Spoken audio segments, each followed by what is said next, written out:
సర్వేలో భాగంగానే సత్తుపల్లికి అయితే రావడం అయితే జరిగింది. ఇక్కడ కాంగ్రెస్ అభ్యర్థి ఎమ్మెల్యే గెలవడం అయితే జరిగింది. ప్రజల్లో ఏ విధంగా వాళ్ళ స్పందన ఉంది, మరి గ్రామాల వరకు అదే పథకాలు చేరుతున్నాయో తెలుసుకునే ప్రయత్నం అయితే చేద్దాం. అలా ఎట్లా ఉంది మన నియోజకవర్గంలో, ఎంతవరకు ఒక సంక్షేమ కార్యక్రమాలు అందుతున్నాయి? మా ఎమ్మెల్యే పనితీరు బాగుంది, ప్రతి ఒక్కరికి అందుతున్నాయి. అంటే ఏమేమి అందుతున్నాయి, ఏమేమి గ్యారెంటీలు? ఏమో 6 గంటలు అందుతూనే ఉన్నాయి. ఇందిరమ్మ ఇండ్లు వస్తున్నాయి, ఇందిరమ్మ ఇల్లు, 200 యూనిట్ల కరెంటు, ఫ్రీ బస్సు, రైతులు ఎట్లా రుణమాఫీ కానీ 90%. రేవంత్ రెడ్డికి అసలు పాలనే చేతులు అవ్వట్లేదు, తను సరిగ్గా చేయట్లేదు అని చాలా మంది విమర్శిస్తున్నారు.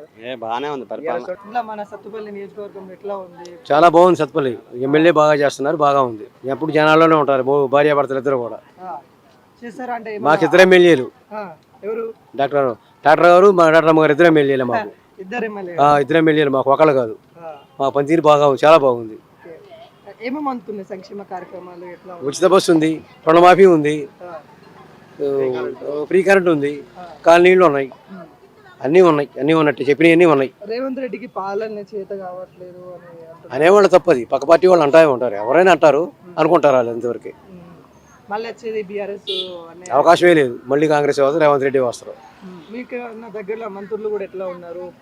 మాకు పొంగులేటి శ్రీనివాసరెడ్డి గారు, తుమ్మల నాగేశ్వరరావు గారు, అందరూ పనితీరు చాలా బాగుంటుంది. బట్ ఇక్కడ డిప్యూటీ సీఎం అందరూ బాగానే ఉంటారు, మాకు అందరూ ఓకే, వాళ్ళకి బ్యాడ్ లేదు. కాళేశ్వరంలో అవినీతి జరిగిందని చెప్తా ఉంది కాంగ్రెస్ పార్టీ, నమ్ముతున్నారా? నమ్ముతూనే ఉన్నాం, అది కనపడుతుంది కదా, ఆ బ్యారేజ్ దెబ్బతిని కానొస్తుంది కదా, నమ్ముతూనే ఉన్నాం.